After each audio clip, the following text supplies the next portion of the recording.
Hello வணக்கம், இது உங்கள் சிவி ஜோன். சொல்லாரம் எப்படி இருக்கீங்க? இப்போ பார்த்தீங்கன்னா பிக் பாஸ் ஸ்பீச் பா, அந்த ஒரு வாய்ஸ்க்கு அவ்வளோ பவர்ஃபுல் இருக்குது. அதனால தான் அதாவது எப்பயுமே தமிழ் பிக் பாஸ் மட்டும் எப்பயுமே ஒரு ஸ்பெஷல் எல்லா பிக் பாஸை விட. ஏன்னா எல்லா பிக் பாஸில் ஹோஸ்ட் நிறைய பேர் மாறி இருக்காங்க, பிக் பாஸ் வாய்ஸ் மாறி இருக்குது. ஆனால் தமிழ் பிக் பாஸில் மட்டும் பாருங்கள், ரொம்ப நாளாக கமலஹாசன் அவர்கள் இருந்தார், இப்போ 2 வருஷமாக வந்துட்டு நம்ம விஜய் சேதுபதி அவர்கள் இருக்காங்க. ஆனால் அந்த வாய்ஸ் இது வரைக்கும் மாறாததுக்கு முக்கிய காரணம் அந்த அளவுக்கு ஒரு பவர்ஃபுல்லான ஒரு வாய்ஸ். அந்த வாய்ஸ் வருத்தப்பட்டு பேசுனா நம்மளுக்கு கண்ணீர் ஆட்டோமேட்டிக்காக வரும். அவங்க இந்த வாய்ஸ் சிரித்து பேசுனா நம்மளுக்கு ஆட்டோமேட்டிக்காக சிரிப்பு வரும். அந்த வாய்ஸ் கோபப்பட்டால் நம்மளுக்கு பயம் வரும். ஆனால் இது வரைக்கும் அந்த மூஞ்சை நம்ம பார்க்கவே கிடையாது.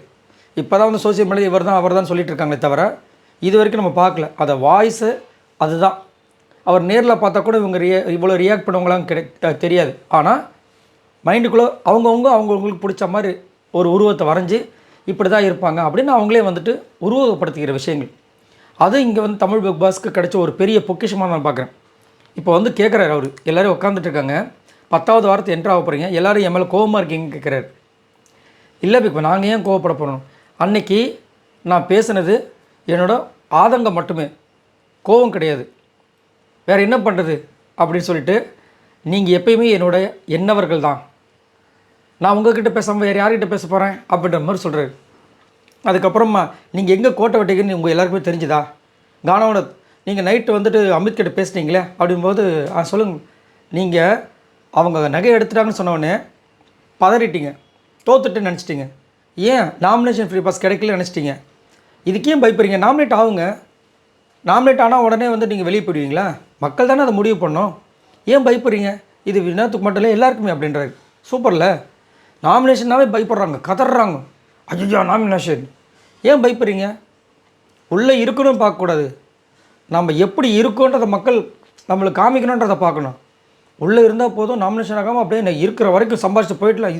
அதுக்கு எதுக்கு நம்ம உள்ளே வரணும்? புரியுதுங்களா? அது மாதிரி நிறைய விஷயங்கள் சூப்பராக சொன்னார். அதே எஃப்ஜேக்கு சூப்பரான விஷயம் சொன்னார். எஃப்ஜே, கலைக்கும் கலைஞனுக்கும் ஈகோ கிடையாது, ஈகோ இருந்துச்சுன்னா ரெண்டுமே வளராதுன்ட்டார். சரியான விட அடி, சூப்பராக இருந்துச்சு. அதேமாதிரி சாண்ட்ராக்கு வந்துட்டு, என்ன சாண்ட்ரா இப்படி கையை வச்சுருந்தாங்க, என்ன சோகமாக இருக்கீங்களா? வானிலை அறிக்கையில் இப்போ தான் சொன்னாங்க கப்பல் கவரலை அப்படின்னு. புரியல பிக் பாஸ். அப்போ நீங்கள் நான் சொல்கிறது கேட்கல, ஏன் இப்படி இருக்கீங்க, ஃபீல் பண்ணுறீங்க?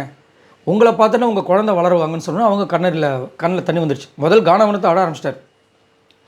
உங்களை பார்த்தோன்னா உங்கள் குழந்தை வளருவாங்க. ஒரு தாயை விட ஒரு லெசனை யாராலும் கற்றுக் கொடுக்க முடியுமா? முடியாது. ஸோ அதனால் பி போல்டாக இருங்க அப்படின்னாரு. கானவனத்துக்கு என்ன சொன்னேன்னா, கானவனத் உங்களை பார்த்து தான் உங்கள் குழந்தைய வளரும். நீங்கள் பண்ணுறது எப்படி இருக்குது, சண்டை போடுறது எப்படி இருக்குன்னா, அதாவது ஸ்கூலில் வந்துட்டு அவங்க குழந்தையும் சண்டை போடுறதும் நீங்கள் சண்டை போட ஒரே மாதிரி இருக்குன்ட்டார். சண்டையை போடாதீங்க, அது வெளியில் நல்லா இல்லை அப்படின்றதுக்காக. நீங்கள் ஒன்றும் லோக்கலில் வந்து கிரிக்கெட் விளாடல, இன்டர்நேஷ்னல் டெலிவிஷனில் ஒரு நிகழ்ச்சியில் கலந்துருக்கீங்க, அதை மைண்டில் வச்சுக்கோங்க. சூப்பராக இருந்துச்சு, ரொம்ப அழகாக பேசினார். அது அவ்வளோ அழகாக. அதேமாதிரி நீங்கள் சந்தோஷமாக இருக்கீங்களா விக்ரம் கேட்டார். கனி வேறு ஒரு பக்கம் அழ ஆரம்பிச்சிட்டாங்க, ஏன்னா ரொம்ப அவங்க பேசுவாங்கள்ல. அப்போ நான் வந்து சந்தோஷமாக இருக்கேன்னு கேட்குறீங்களா? எப்போது சீசன் 9 நீங்கள் நல்லா பண்ணுறீங்களோ அப்போ தான் என்னோடய சந்தோஷம். ரொம்ப அழகாக இருந்துச்சு. அதெல்லாம் வந்துட்டு சான்ஸ் இல்லை. சூப்பராக வந்துட்டு ஒன்று வந்துட்டு பேசி என் மேலே எதுவும் உங்களுக்குலாம் கோவம் இல்லைன்னு கேட்டதெல்லாம் வந்துட்டு சான்ஸ் இல்லை. ஒரு ஹோஸ்ட், அதாவது ஒரு ஹோஸ்ட் இல்லை, இந்த பிக் பாஸ் வாய்ஸ் வந்துட்டு என் மேலே உங்களுக்கு எதாவது கோவமானு கேட்குறதெல்லாம் வேறு லெவல் அப்படி இருந்தது. ஸோ இதை பற்றி உங்களோட கருத்துக்களை சொல்லுங்கள். பிக் பாஸ் வாய்ஸை நீங்கள் எவ்வளோ லவ் பண்ணுறீங்க? நானும் ரொம்ப லவ் பண்ணேன். இந்த வாய்ஸ் மாறிச்சுன்னா அந்த பிக் பாஸே சொதப்பலாக இருக்கும். எப்படி இருக்குன்னா, அந்த அவெஞ்சர்ஸ் எண்ட் கேம் படம் பார்த்துருப்பீங்க, அதில் நம்ம விஜய் சேதுபதி அவர்களுடைய வாய்ஸை கொடுத்துருப்பாங்க. நம்ம இவருக்கு அவர் பேர் அது, ஐயோ ஒரு பேர் ஆச்சு, அயன்மேனுக்கு செம்ம சொதப்பலாம். ஆனால் எனக்கு வாய்ஸ் பிடிக்கும் விஜய் சேதுபதி அவர்களோட வாய்ஸ், ஆனால் அதுக்கு செட் ஆகலை. அந்த மாதிரி தமிழ் பிக் பாஸ்க்கு இவரோட வாய்ஸ் தான், அதை வந்து மாற்றவே முடியாது. இதை பற்றி உங்களோட கருத்துக்களை சொல்லுங்கள். பாய் நண்பர்களே.